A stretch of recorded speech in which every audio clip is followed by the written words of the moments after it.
Hey, Namaskaram. How are you doing? I wish and I hope you are doing perfectly fine. Just be safe and be joyful for the time being. ठीक है? Okay. So what I'll be teaching is physics, and we'll start with the first chapter, which is what we will be starting with is we'll start with Unit 1, और Unit 1 में है आप लोग का electrostatics. Electrostatic, this is unit 1. Unit 1 में है आपका पहला chapter which is called electric charges and field. This is the first chapter of the first unit electrostatic. Okay, ठीक है. तो चलो देखो, अब बात समझो. हम लोग को पढ़ना क्या है? हम लोग को पढ़ना है इलेक्ट्रोस्टैटिक. तो ये जो इलेक्ट्रोस्टैटिक वर्ड है, इसका मतलब क्या है? इलेक्ट्रोस्टैटिक का मतलब है, electrostatic is the branch of physics which deals with the study of charges at rest. मतलब स्टैटिक, रेस्ट पे है इसलिए स्टैटिक है. क्लियर? ठीक है. नो सो अब हम लोग को क्या पढ़ना है? हम लोग को पढ़ना है इलेक्ट्रिक चार्जेस एंड फील्ड. बिना और कोई बात के डायरेक्ट टॉपिक पे मूव करते हैं. सो यहाँ पे जो फर्स्ट चीज हम लोग को पढ़ना है वो है इलेक्ट्रिक चार्ज के बारे में, कि इलेक्ट्रिक चार्ज होता क्या है. इलेक्ट्रिक चार्ज होता क्या है? ओके. अच्छा, मास क्या है? मास, जब हम लोग बोलते हैं मास ऑफ अ बॉडी, ये एक बंदा है जिसका मास 64 kg है. इसका मतलब क्या हुआ?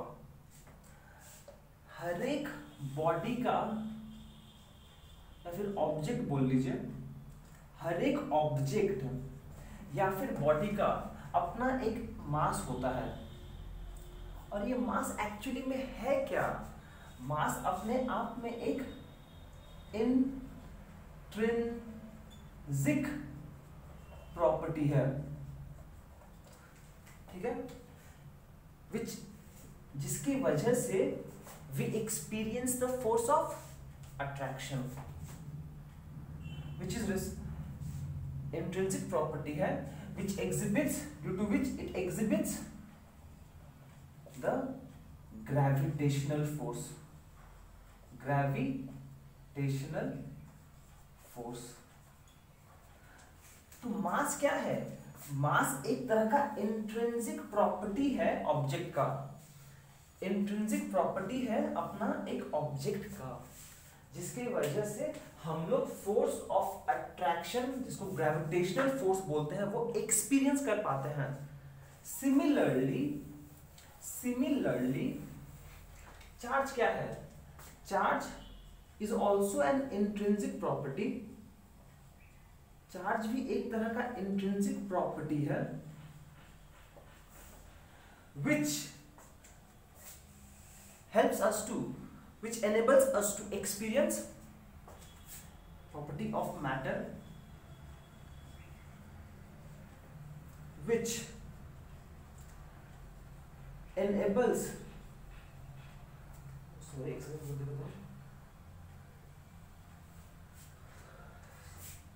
enables the object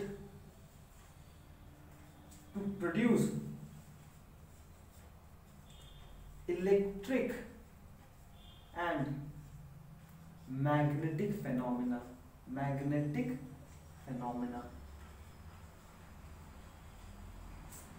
मास एक इंट्रिंसिक प्रॉपर्टी है, जिसकी वजह से हम लोग ग्रेविटेशनल फोर्स को एक्सपीरियंस कर पाते हैं. एंड सिमिलरली चार्ज भी एक तरह का इंट्रिंसिक प्रॉपर्टी है, which helps us to experience or produce electric and magnetic phenomena. ठीक है ना. और जब चार्ज का बात आता है इसका जो सिंबल होता है, सिंबल होता है कैपिटल क्यू। इसका जो एसआई यूनिट होता है वो होता है कूलम, COULOMB या फिर कैपिटल C। ठीक है।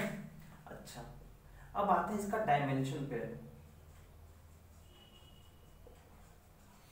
अब आते हैं इसका डायमेंशन पे।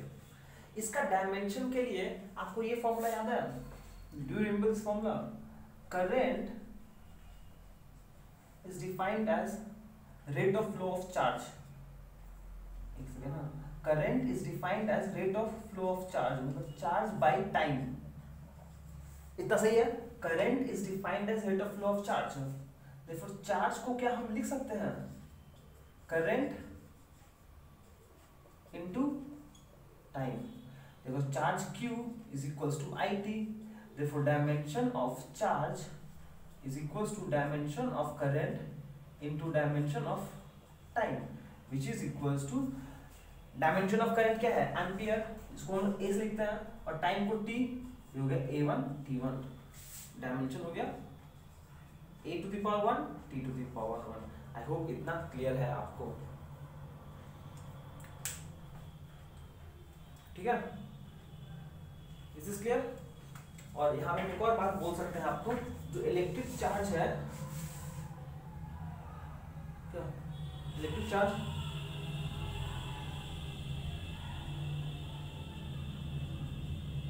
Electric charge is of two type. Two type, एक क्या है? एक पॉजिटिव चार्ज है और एक नेगेटिव चार्ज हो सकता है, नेगेटिव चार्ज। और एक पॉजिटिव चार्ज, नेगेटिव चार्ज मतलब क्या है? पॉजिटिव कहने का मतलब है कि वहां पर डेफिशिएंसी ऑफ इलेक्ट्रॉन है, डेफिशिएंसी ऑफ इलेक्ट्रॉन। और नेगेटिव कहने का मतलब है वहां पर एक्सेस ऑफ इलेक्ट्रॉन है, एक्सेस ऑफ इलेक्ट्रॉन। क्या इतना बात क्लियर है आपको? ये पार्ट नीचे चला गया है, इसको हम यहां लिख रहा हूं, EXC, एक्सेस ऑफ इलेक्ट्रॉन।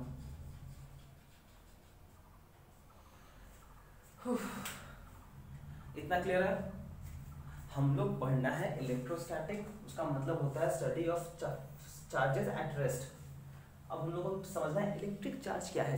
तो इलेक्ट्रिक चार्ज एक ऐसा इंट्रिंसिक प्रॉपर्टी है which enables us to experience और प्रोड्यूस इलेक्ट्रिकल और मैग्नेटिक फेनोमेना, तो जिसकी वजह से हम लोग अपने आसपास इलेक्ट्रिकल और मैग्नेटिक फेनोमेना एक्सपीरियंस कर सकते हैं। अब यहाँ पे बस कुछ नोटेशन है, सिंबल Q होता है, unit coulomb, dimension, ampere time. ठीक है, okay, I will drop this, then we will move on to the next page. चलो next we'll move to the properties of charges, properties of electric charge।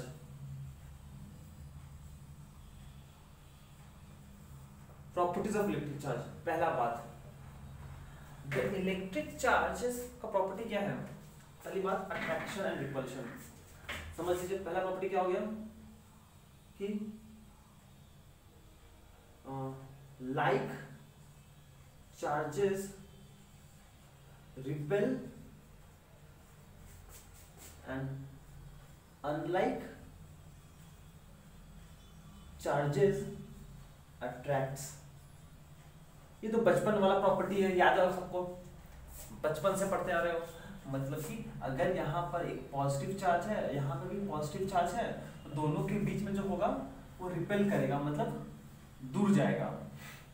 अगर negative charge है still दोनों के बीच में force of repulsion होगा।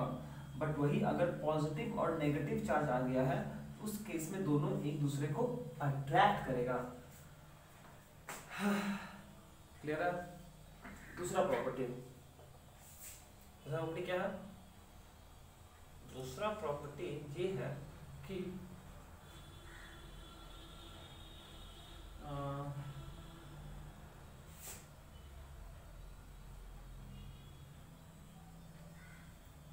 Electric charge is a scalar quantity. Electric charge एक scalar quantity है। Since it's a scalar quantity, it is added algebraically with sign, algebraically with sign। ठीक है, कहने का मतलब ये, बात समझो पहले बात समझो कि मान लीजिए यहां पर एक ये सिस्टम ऑफ बॉडी है, ये एक सिस्टम है, ये एक सिस्टम है। इस सिस्टम के अंदर यहां पर एक चार्ज है 5 कूलम, यहां पर एक चार्ज है -7 कूलम, यहां पर एक चार्ज है +20 कूलम। तो ये सिस्टम का टोटल चार्ज कितना होगा? जैसे फिजिक्स में हम लोग क्वांटिटीज को ऐड करने के लिए दो तरीके से कर सकते हैं, एक है अलजेब्रिक एडिशन, एक है वेक्टर एडिशन। अगर स्केलर्स है तो अलजेब्रिक एडिशन, अगर वेक्टर्स है तो vector addition. Triangles law, parallelograms law, कुछ याद आ रहा है? Good. But electric charge scalar quantity है। इस सिस्टम का जो टोटल चार्ज हो जाएगा Q will be equals to this plus this plus this. पर जब उसको हम प्लस करेंगे, देखिए ये +5 कूलम है, ये 5 coulomb plus -7 coulomb, -7 coulomb plus 20 coulomb. इसका मतलब ये दोनों ऐड होगा, फिर से माइनस हो जाएगा, मतलब प्लस 25 कूलम -7 कूलम, मतलब 18 कूलम इज द आंसर। ये है कहने का मतलब, ये है प्रॉपर्टी रिलेटेड टू एडिशन, ये है प्रॉपर्टी रिलेटेड टू एडिशन। कहने का मतलब ये है कि एक अगर सिस्टम ऑफ चार्जेस है, उस सिस्टम का टोटल चार्ज होता है उसका अलजेब्रिक एडिशन। पर ध्यान रखेंगे जब हम लोग अलजेब्रिक एडिशन करेंगे तो साइन के साथ काम रखेंगे, प्लस माइनस माइनस। ठीक है, ये अगर एक सिस्टम है, यहाँ पे चार्ज मान लीजिए Q1 है 8 कूलम और Q2 है -6 कूलम, तो नेट चार्ज Q कितना हो जाएगा? 8 + -6 मतलब -6 कूलम। अच्छा, इजी, गुड। चलिए, ये दो प्रॉपर्टीज हो गया आपका, ये दो प्रॉपर्टीज हो गया। चलो नेक्स्ट प्रॉपर्टी से मूव करते हैं, मिटाना पड़ेगा, नेक्स्ट में जाते हैं हम लोग। चलिए, थर्ड प्रॉपर्टी जो रिलेटेड है, इसको बोलता है कि फॉर एन आइसोलेटेड सिस्टम, अगर एक आइसोलेटेड सिस्टम है, मतलब कि वो सिस्टम सराउंडिंग से इंटरैक्ट नहीं कर रहा है, उस केस में the total charge of the system is conserved.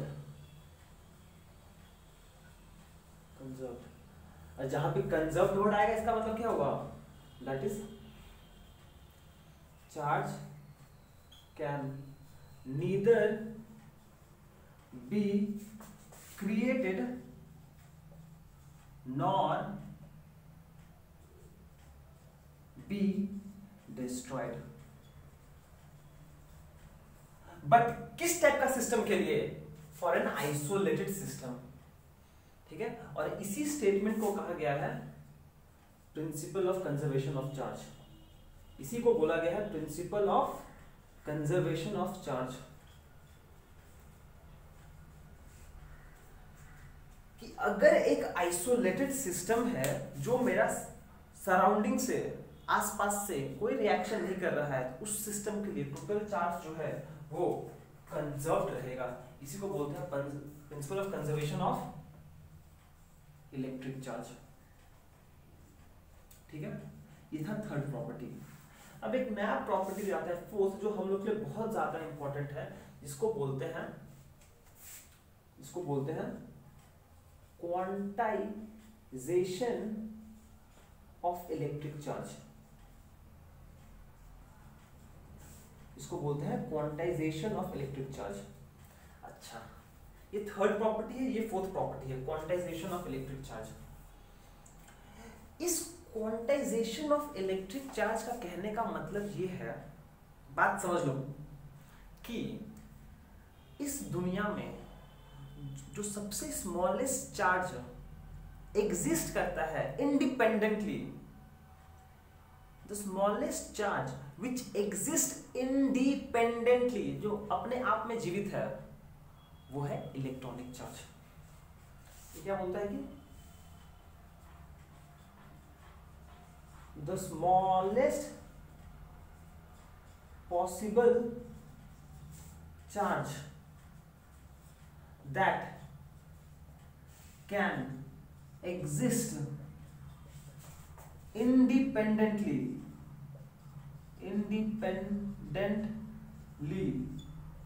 is the electronic charge, is the electronic charge। मतलब कि बोल तो दे रहा भाई कि जो सबसे, मतलब कि अगर ये मेरा स्मॉलेस्ट चार्ज है जो एग्जिस्ट करता है इंडिपेंडेंट, जो खुद से एग्जिस्ट कर सकता है अपने आप से ही, अपने आप में ही वो खुश है, वो होता है इलेक्ट्रॉनिक चार्ज। इसको हम लोग ई से रिप्रेजेंट करते हैं और जिसका वैल्यू होता है 1.6 into 10 to the power minus 19 coulomb. ठीक है, और इसी स्टेटमेंट को हम लोग अलग तरीके से भी बोल सकते हैं कि the total charge on a system will be an integral multiple of the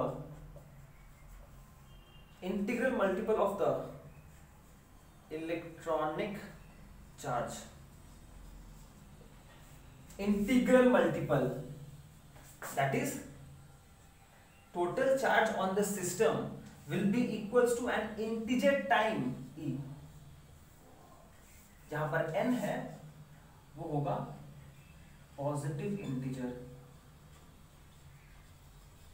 मतलब क्या हो सकता है, 1 हो सकता है, 2 हो सकता है, 3 हो, 0 भी हो सकता है, 4 भी हो सकता है, dot dot dot dot dot. मतलब कि जो n है, please note this fact that n cannot be a fraction, n fraction या फिर डेसिमल में नहीं हो सकता है, n has to be a positive integer।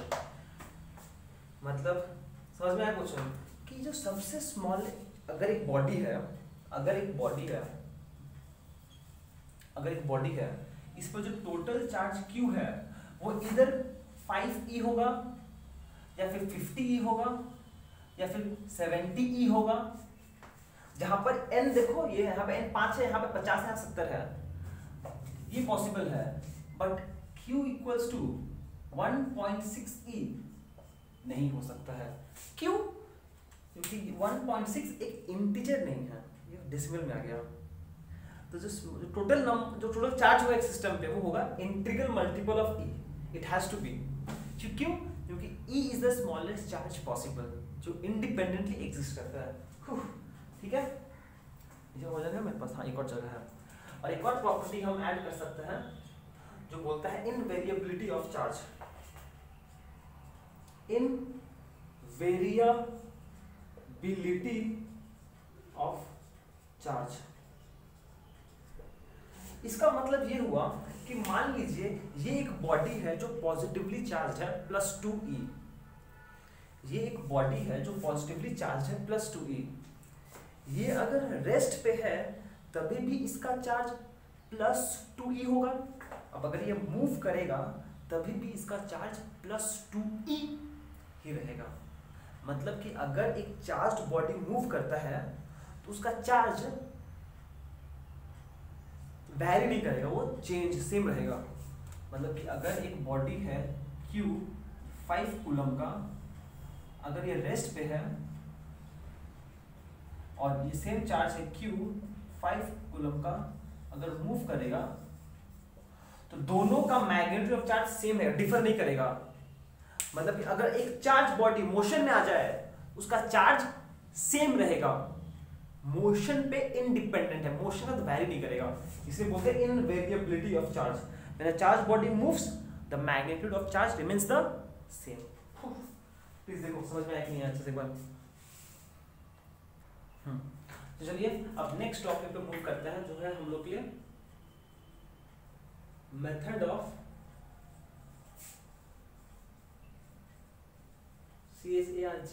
Charging of bodies. Method of charging of bodies, method of charging of bodies. बात समझो क्या है भैया, हम लोग बोल रहे हैं कि ये बॉडी चार्ज है, पॉजिटिवली चार्ज है, नेगेटिवली चार्ज है, पर एक्चुअली में ये बॉडी चार्ज हुआ कैसे, ऐसा क्या हुआ, या फिर किस तरीके से हमने ये बॉडी को चार्ज कर पाए, what are the means by which we can get a body charge. चलो देखते हैं। पहला is by friction, by rubbing बोलो, RUBBING, बाय रबिंग बोलो या फिर फ्रिक्शन। फ्रिक्शन देखिए ये अब डिस्क्रिप्टिव क्वेश्चंस है, बात समझो। ये मान लीजिए एक ऑब्जेक्ट है, ये एक ऑब्जेक्ट है, दोनों इनिशियली न्यूट्रल है, दोनों इनिशियली न्यूट्रल है, ठीक है। अब अगर हम इस, ये प्लास्टिक बॉडी है, एक कपड़ा है बस, इसको अगर हम ऐसे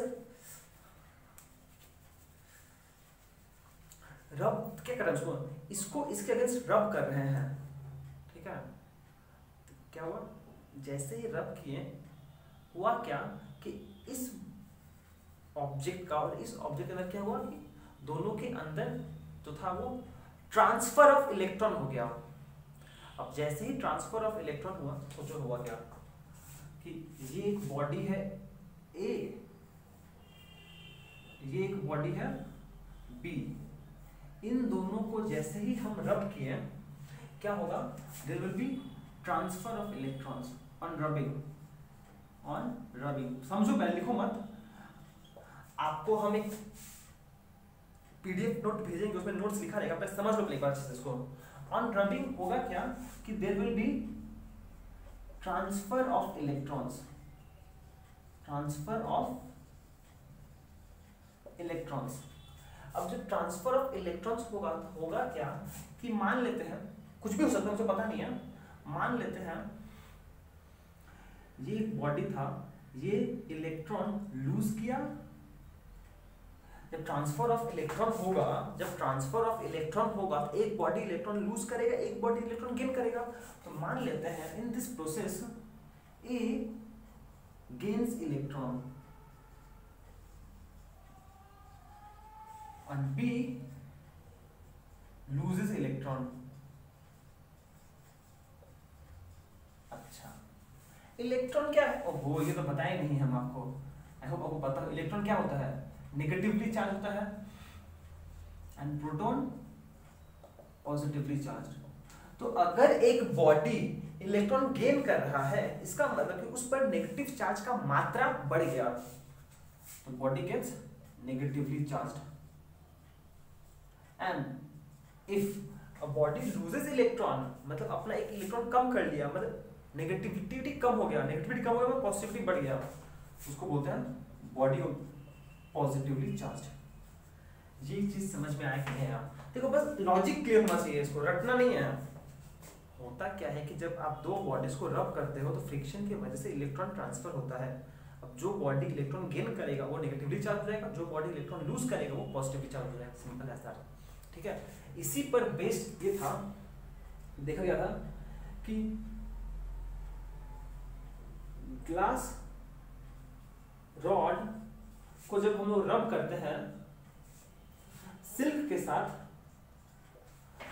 तो जो चार्ज ग्लास रॉड पे डेवलप हुआ था उसको बोला गया था पॉजिटिव चार्ज, और जो चार्ज सिल्क पे डेवलप हो उसको बोलते हैं नेगेटिव चार्ज। सिमिलरली अगर मेरे पास एक इबोनाइट रॉड है और इसको हम रब करते हैं फर के साथ, तो इबोनाइट रॉड पे जो चार्ज डेवलप होता है उसको बोलते हैं नेगेटिव चार्ज, एंड जो फर पे चार्ज है उसको बोलते हैं पॉजिटिव चार्ज। और एक और एग्जांपल हम दे सकते हैं कि अगर हम प्लास्टिक रॉड को अपने चूलों के साथ, जो हेयर्स बोलते हैं उसके साथ रब करेंगे, तो प्लास्टिक रॉड पे भी नेगेटिव चार्ज डेवलप होगा और हेयर पे पॉजिटिवली चार्ज। अब देखिए एक बात समझ लीजिए कि इसको पॉजिटिव और इसको नेगेटिव बोला गया, क्या जस्ट उस टाइम पे अगर साइंटिस्ट लोग चाहता तो वो लोग इसको नेगेटिव और इसको पॉजिटिव भी बोल सकता था, 50-50 चांसेस था। और ये चीज ग्लास रॉड पे जो चार्ज डेवलप हुआ इसको ये लोग पॉजिटिव बोल दिया, और यही कन्वेंशन हम लोग भी फॉलो करते हैं। कन्वेंशन है एक तरह का जो हम लोग भी फॉलो करते हैं। बस वो लोग चाहता तो ग्लास रॉड पे जो चार्ज डेवलप हुआ उसको नेगेटिव ही बोल सकता था। दो तो ऑप्शन था, पॉजिटिव या फिर नेगेटिव, 50-50 चांसेस था, कोई प्रॉब्लम नहीं है। मुद्दा का बात यह है कि पहला तरह से हम चार्ज डेवलप कर सकते हैं बाय रबिंग। अगर हम ग्लास रॉड को सिल्क के साथ रब करते हैं तो ग्लास रॉड पे जो चार्ज डेवलप को पॉजिटिव बोलते हैं। अगर इबोनाइट रॉड को हम फर से रब करते हैं तो इबोनाइट रॉड पे जो चार्ज डेवलप हो उसको नेगेटिव बोलेंगे, फर को पॉजिटिव। और प्लास्टिक रॉड को अगर हम हेयर के साथ रब करते हैं तो प्लास्टिक रॉड पे जो चार्ज डेवलप होता है उसको नेगेटिव बोलते हैं, हेयर पे पॉजिटिव। ये बस कन्वेंशन है, ऐसा कुछ नहीं है। हम लोग को कोई हार्ड एंड फर्स्ट रूल नहीं था, बस कन्वेंशन था, ठीक है। तो आप कॉपी कर लो, हम लोग नेक्स्ट स्लाइड में मूव करते हैं अब। चलिए नेक्स्ट मेथड 2 है, इसको बोलते हैं बाय डायरेक्ट टच या फिर कंडक्शन भी बोलते हैं इसको, कंडक्शन। बस टच किया गया है, वहां पे क्या था उसको हम रब कर रहे थे, यहाँ पे बस टच कर दिया। होता क्या है बात समझ लो कि मान लीजिए ये आपके पास एक अनचार्ज्ड बॉडी है, ठीक है, इनिशियली अनचार्ज्ड है। ये एक बॉडी ए है जो इनिशियली अनचार्ज है। अब मान लीजिए आपके पास ये एक चार्ज्ड बॉडी है बी, मान लेते हैं पॉजिटिवली चार्ज है, ठीक है। अब अगर ये एक चार्ज्ड बॉडी है, सॉरी बी क्या है मेरा, चार्ज्ड बॉडी है। अब अगर आप इस अनचार्ज्ड बॉडी को ये चार्ज्ड बॉडी से जोड़ दोगे, मतलब कुछ ऐसा लब लब लब लब लब लब लब लब लब लब लब, और ये हो गया, बस टच कर दिया हम, न्यूट्रल था ये बी और ये ए। तो होगा क्या, होगा ये कि सिंस यहाँ पर पॉजिटिव चार्ज ज्यादा है, मतलब इलेक्ट्रॉन्स लेस है, और इसके कंपैरिजन में यहाँ पे इलेक्ट्रॉन ज्यादा होगा, इलेक्ट्रॉन्स मोर होगा। तो होगा क्या कि इलेक्ट्रॉन्स, एक सेकेंड, जब हम लोग बोलते हैं, एक मिसकंसेप्शन भी समझ लो, अगर हम बोल रहे हैं कि एक बॉडी पॉजिटिवली चार्ज्ड है, इसका कहने का मतलब क्या है, क्या उसके पास नेगेटिव चार्ज नहीं है? पॉजिटिव चार्ज कहने का मतलब है कि ये जो बॉडी है इसके पास इलेक्ट्रॉन्स कम है, प्रोटॉन्स ज्यादा है। नेगेटिव चार्ज है उसके पास पर कम है कंपेयर टू पॉजिटिव चार्ज। अगर हम एक बॉडी को नेगेटिवली चार्ज बोलते हैं, इसका मतलब क्या हुआ, इसका मतलब ये हुआ कि इलेक्ट्रॉन ज्यादा है एंड प्रोटॉन कम है। नेगेटिव चार्ज का मैग्नीट्यूड ज्यादा है कंपेयर टू पॉजिटिव चार्ज। और वहीं पे अगर हम एक बॉडी को न्यूट्रल बोलते हैं, इसका मतलब ये है कि number of electronic charge is equal to number of proton का चार्ज। दोनों केस में इलेक्ट्रॉन प्रोटॉन दोनों है, पर दोनों का मात्रा सेम है, ठीक है, इसका मतलब क्या हुआ कि ये जो अनचार्ज बॉडी है यहाँ पे positive negative positive negative positive negative, इसके अंदर प्रोटॉन भी है इलेक्ट्रॉन भी है, बट दोनों का नंबर सेम है। एज अ रिजल्ट दोनों इलेक्ट्रिकली न्यूट्रल है। ठीक है, तो होगा क्या कि यहां से कुछ इलेक्ट्रॉन यहां से यहां फ्लो कर जाएगा। अब जो कुछ यहाँ पे लेस है, यहाँ पे मोर है, यहाँ पे इलेक्ट्रॉन का कंसंट्रेशन ज्यादा है, तो कुछ इलेक्ट्रॉन इस से इसमें आ जाएगा। एज अ रिजल्ट ये बॉडी भी अब थोड़ा पॉजिटिवली चार्ज हो जाएगा। इसको बोलते हैं चार्जिंग बाय कंडक्शन। इस प्रोसेस को बोलते हैं चार्जिंग बाय कंडक्शन। समझ में आया हुआ क्या? एक अनचार्ज बॉडी था, एक चार्ज बॉडी था। द टाइप ऑफ चार्ज जो इसमें होगा, अगर को टच करेंगे, अगर ये पॉजिटिव चार्ज है तो ये भी पॉजिटिव चार्ज हो जाएगा, अगर ये नेगेटिव है तो ये भी नेगेटिव चार्ज हो जाएगा। ये लॉजिक क्लियर है? क्यों? क्योंकि ऐसे समझ सकते हो, सिंस ये पॉजिटिवली चार्ज है, ये क्या करेगा कि इस केस का जो इलेक्ट्रॉन्स है उसको अट्रैक्ट कर लेगा, तो ये पॉजिटिवली चार्ज बन जाएगा।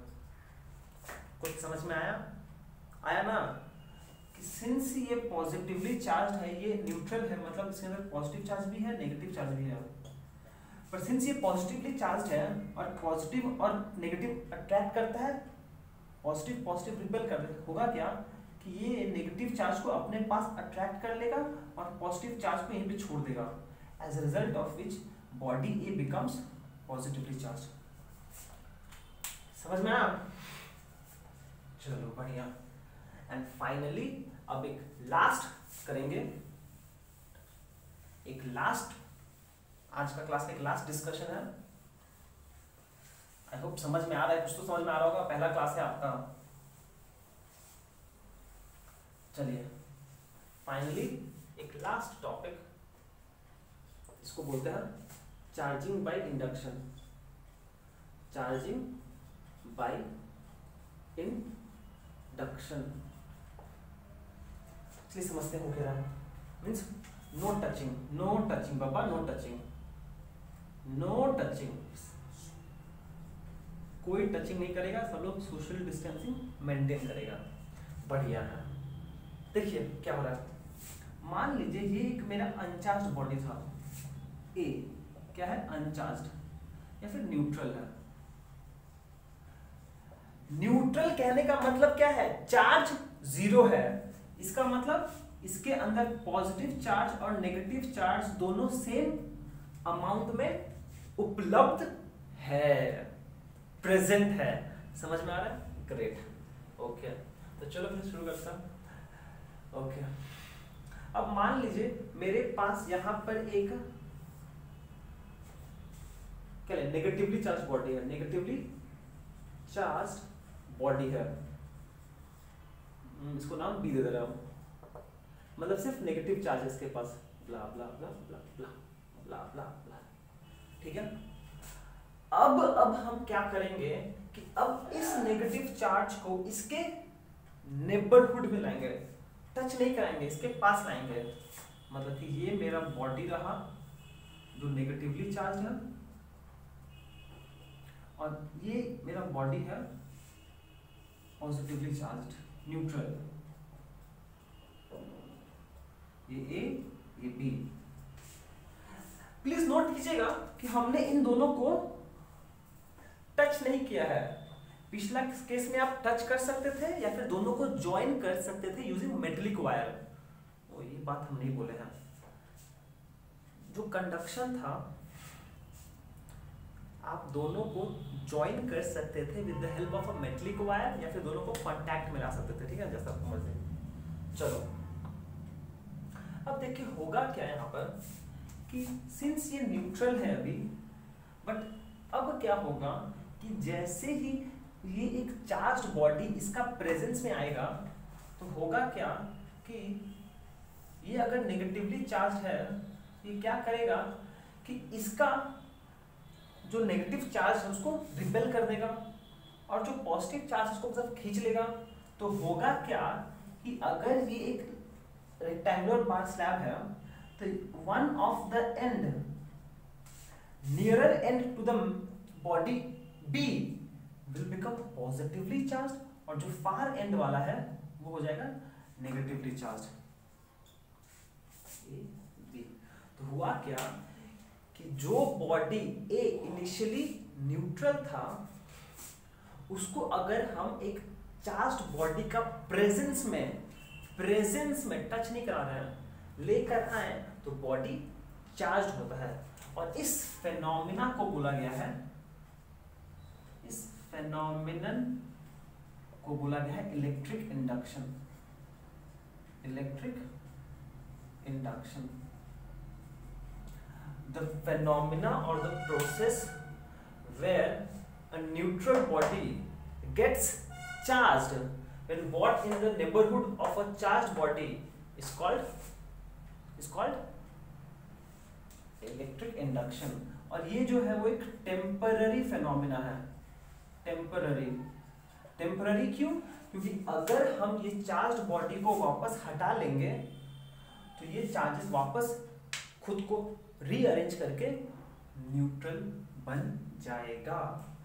If I remove this charged body, then again there will be a rearrangement of charges and it will become neutral। ठीक है, ठीक है। चलो, कितना क्लियर आपको?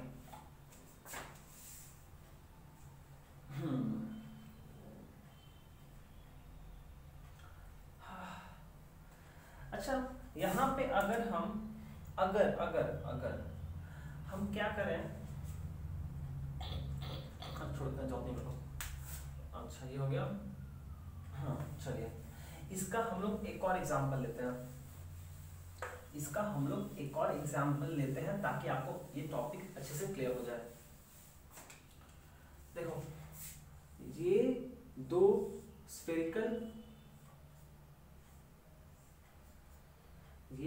स्फेरिकल बॉल है, मेटलिक बॉल है, ए बी, ये दोनों क्या है? मेटलिक स्फीयर्स, ठीक है। और ये जो मेरा है वो इंसुलेटिंग रॉड है, इंसुलेटिंग स्टैंड है, ये वाला ये है इंसुलेटिंग स्टैंड। समझ में आ रहा है कुछ? हम देखो भैया, पहला क्लास है, थोड़ा थ्योरेटिकल है पर समझ लो। ये इंसुलेटिंग स्टैंड है, ठीक है। अब देखिए, दोनों इनिशियली न्यूट्रल है, ये पहला सिनेरियो था, ठीक है। दोनों इनिशियली न्यूट्रल है। अब अगर हम यहां पर एक पॉजिटिवली चार्ज्ड बॉडी को लेकर आते हैं इसके प्रेजेंस में, तो होगा क्या? दोनों कांटेक्ट में है, तो होगा क्या? ये तो इनिशियली न्यूट्रल था, मतलब दोनों पॉजिटिव चार्ज भी है, नेगेटिव चार्ज भी है। पर जैसे पॉजिटिव चार्ज बॉडी इसके पास आया कि क्या करेगा? इसका इलेक्ट्रॉन्स को खींच लेगा। क्यों? क्योंकि unlike charges attract, same charges repel. तो ये इलेक्ट्रॉन्स को खींच लेगा, मतलब कि सारा इलेक्ट्रॉन इस साइड में आ जाएगा और सारा पॉजिटिव चार्ज इस तरफ चला जाएगा। बढ़िया बढ़िया। ये कांटेक्ट में है अभी भी, ठीक है। एंड ये ए है, ये बी है, ओके। अब आप क्या कर सकते हो? ऑब्वियसली वापस अगर इसको हटा दोगे तो रीडिस्ट्रीब्यूशन वापस सेम हो जाएगा। अगर आप इसको हटा दोगे तो वापस ये सिचुएशन आ जाएगा, न्यूट्रल हो जाएगा। पर अब क्या करेंगे हम? इसको रखे हुए अगर इसी का प्रेजेंस में अगर हम इन दोनों को अलग कर दें, अब हम इन दोनों को अलग कर दें, ये लो भैया एक लॉलीपॉप, ये लो एक तुम एक लॉलीपॉप लो, ये ए लॉलीपॉप है, ये बी लॉलीपॉप है, पर लॉलीपॉप ए हो जाएगा नेगेटिवली चार्ज और लॉलीपॉप बी हो जाएगा पॉजिटिवली चार्ज। तो यहाँ पे क्या हुआ कि हम लोग we were able to charge bodies without any contact, इसी को बोलते हैं इलेक्ट्रिक इंडक्शन। और एक और चीज नोट कर लीजिएगा please, if A and B spheres are identical, then charge on A will be the same as charge on B, but of opposite nature, but of opposite nature। ठीक है, तो हम लोग आज क्या किया, हम लोग आज स्टार्ट किया first thing where in unit 1 first chapter unit 1 electrostatic, first chapter electric charges and field. Electrostatic क्या होता है, इलेक्ट्रिक चार्ज क्या होता है, उसका properties, and then how can we actually charge a body. ठीक है, आज ये किया है, please just go through it, और नेक्स्ट क्लास में हम लोग स्टार्ट करेंगे, will start with other topics. ठीक है, तो thank you so much, have a great day.